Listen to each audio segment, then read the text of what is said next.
Bonsoir et bienvenue pour ce nouveau journal tout en images. Voici les titres. C'est une problématique commune à plusieurs villages-stations, la fin du ski alpin en moyenne montagne.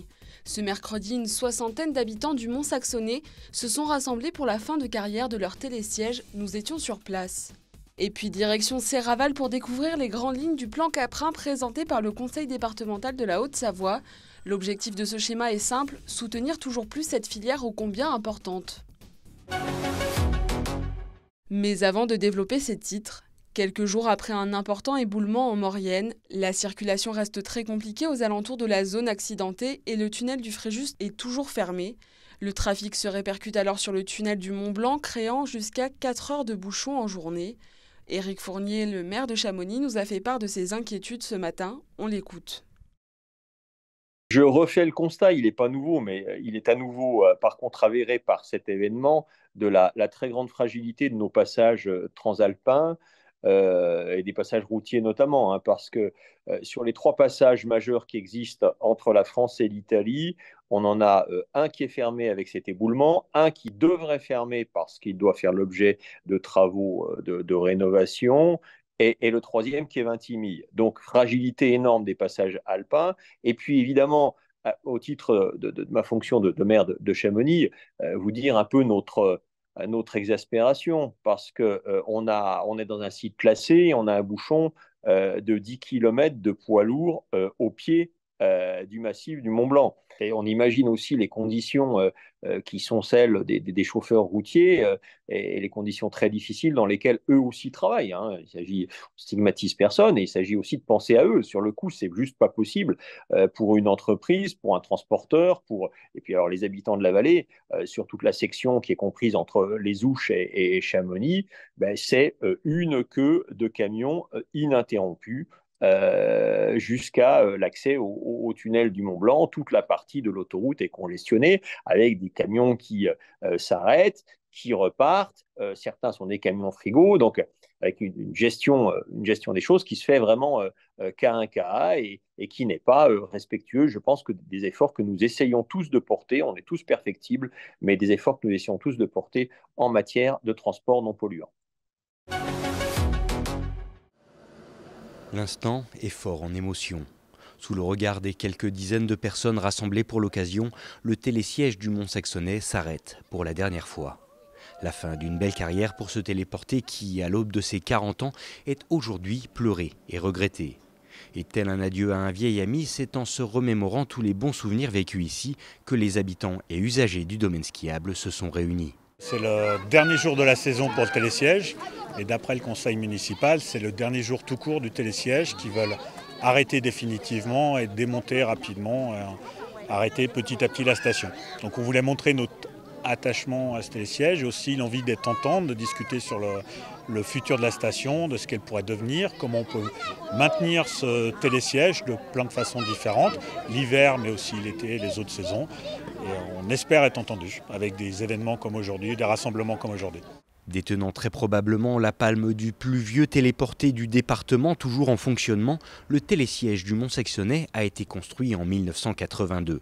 Une vraie relique qui, bien qu'en parfait état, doit aujourd'hui passer par de nombreux entretiens et visites et dont la prochaine inspection, pour ses 40 ans, nécessitera de démonter chaque pièce afin d'effectuer un contrôle complet directement chez le constructeur.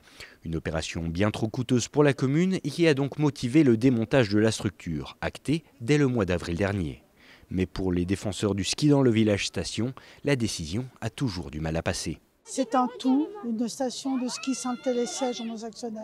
C'est la mort du village et c'est vraiment bien calculé pour fermer, parce que faire tourner que les téléskis et se supprimer du télésiège, alors que le télésiège est quand même la seule attractivité l'été, donc en plus de l'hiver.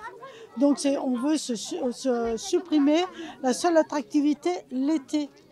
Parce que le télésiège, c'est pas que le ski, c'est une attractivité sur toute l'année. Reste l'espoir de quelques-uns qui se tournent aujourd'hui vers la communauté de communes Cluse-Arvey-Montagne pour faire entendre leur voix.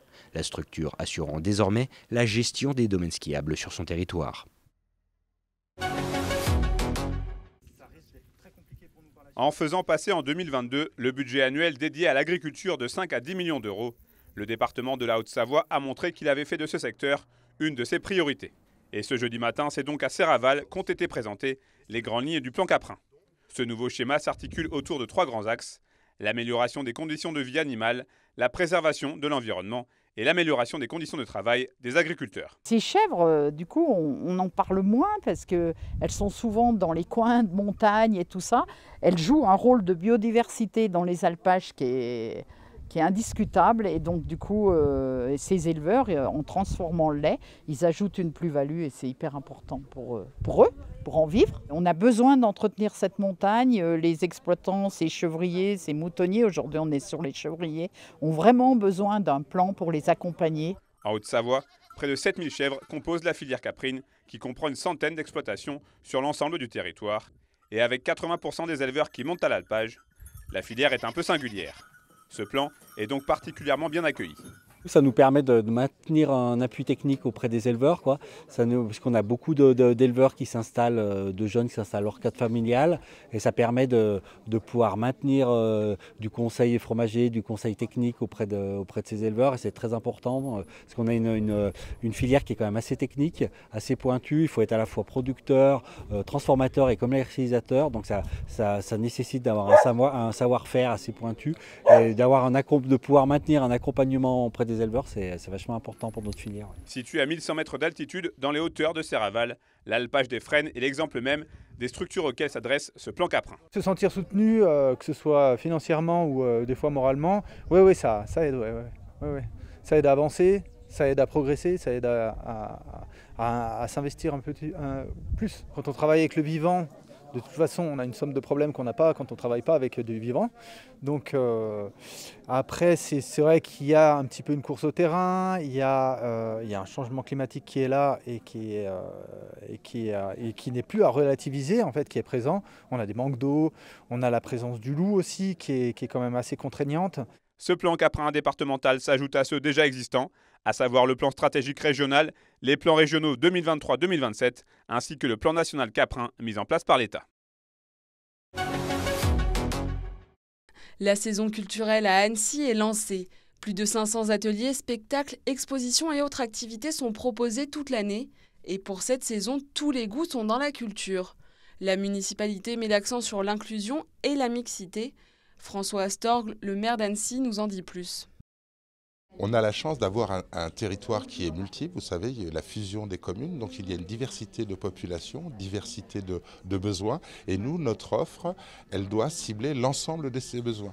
Annecy est à la fois une ville d'art et d'histoire, donc on a beaucoup d'éléments qui sont reliés au patrimoine avec nos musées, mais on a une diversité d'offres aussi avec différents théâtres, des fondamentaux comme le conservatoire à rayonnement régional, mais la culture, et c'est pour ça qu'on parle de tous les goûts sont dans la culture, il faut que la culture aille vers les gens.